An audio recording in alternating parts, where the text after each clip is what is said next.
every good technology is smarter, faster, stronger. Every technology, smarter, faster, stronger. So coming to digital gold versus gold, physical gold is not fast enough. How fast is it? If I wanted to move $100 million of gold, as we talked about, it's going to cost me $250,000. So it's impedance. But how long is it going to take you? A week? A month? Somewhere between, you want to move 3,000 pounds of gold from New York to, I've got a month, I'm guessing, if you want to get all the protocols set up. So you're talking about $250,000 in a month to move the gold. If, assuming I needed another custodian and I used Bitcoin and I wanted to move $100 million of Bitcoin, and this is where, Bitcoin critics are just utterly wrong and missing the point. They all think, oh, well, it takes 30 minutes and $5 to move Bitcoin. And they're comparing it to a new crypto network that has no value on it. And they're saying, I could find a way to move it in 5 minutes for a nickel. But that's not the point.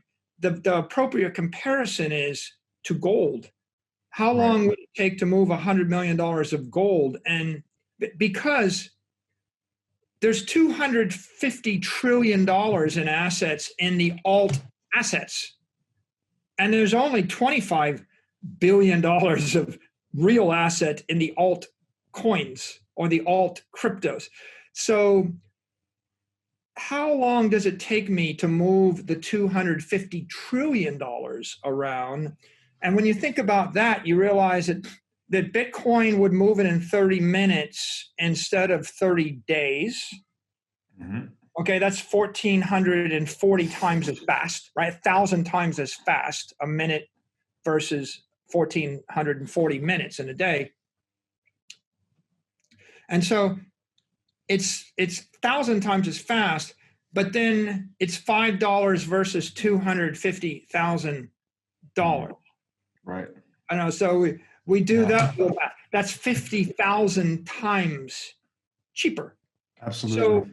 So now we've got people saying, oh, well, it's very energy inefficient, blah, blah, blah. Well, it's not really. It's inefficient in the way that it's inefficient to create an electro high-speed transit system, a mass transit system. It was expensive to build the mass transit system. It got really, really cheap to move on the rails. Right. If you look at the history of railroads, right, the biggest thing in the 19th century was railroads. It was pretty expensive to create the railroads.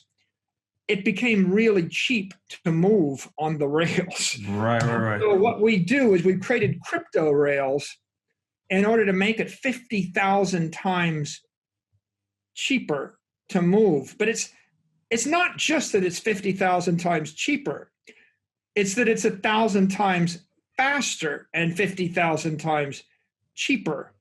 And then when you start to multiply 1,000 times 50,000, and you realize it starts to be 50 million times faster. Right. And then you start to add that third dimension, which is maybe a computer that thinks about this while you're sleeping 18,000 times. And you realize eventually you get to 50 billion times faster. And now we've got to a new engineering or our new scientific metaphor, which is superconducting networks. Right, okay, right. If there's impedance going through electric power network and you're losing it. And so the solution is I need to get to superconductance. I got to cool the network down to close to near zero. Right. And it's expensive. And the point is, it's expensive to get to near zero. And then the impedance disappears in the network and the friction goes away. And what could you do if the friction went completely away? Right. You're in outer space, right? The smallest amount of energy can move something billions of miles. And I love that analogy too, that you're getting to a lower energy state and that eliminates the frictions to conductance. So you achieve superconductivity. And in a way, that's what Bitcoin is, right? It's a monetary medium completely free of the noise of unexpected inflation. So you're actually conveying pure price signal. Something even gold, we didn't quite have that. And I love your analogy because, I mean, the aerospace engineer in me is loving it a lot. You could think about when you encrypt monetary energy on the Bitcoin network, it's like achieving escape velocity out of the gravity well. What we've done, we paid a price to get out of the gravity well. Throw a baseball on a baseball field that goes a couple of 100 feet. Get out of the gravity well, throw the baseball, it'll go around the earth forever. Yeah. Doesn't it? Okay, so how much more distance do you get out of the baseball if you pay the price of getting out of the gravity well? Right. It's not like 10 times better. It's not 100 times better. It's not 1,000,000 times better. It goes to infinity and it never stops. And that's the breakthrough that people don't get. It's like, what could I do if I had vacuum and I was rid of friction? And yeah, there's a price to pay. And that's your phase change and your state change. And that's why I would say Bitcoin is the most efficient system for channeling energy through time and space in the history of mankind. We've never figured out how to channel energy with no impedance and channel energy with no loss. But let's come back to the outer space analogy. Take your flashlight and shine it in your basement. Take your flashlight, shine it, on your baseball field.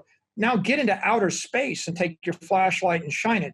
Or flip it the other way, the Hubble telescope, right? How much better are the photos you get from the Hubble telescope than the photos you get from a telescope that has to shoot through the atmosphere?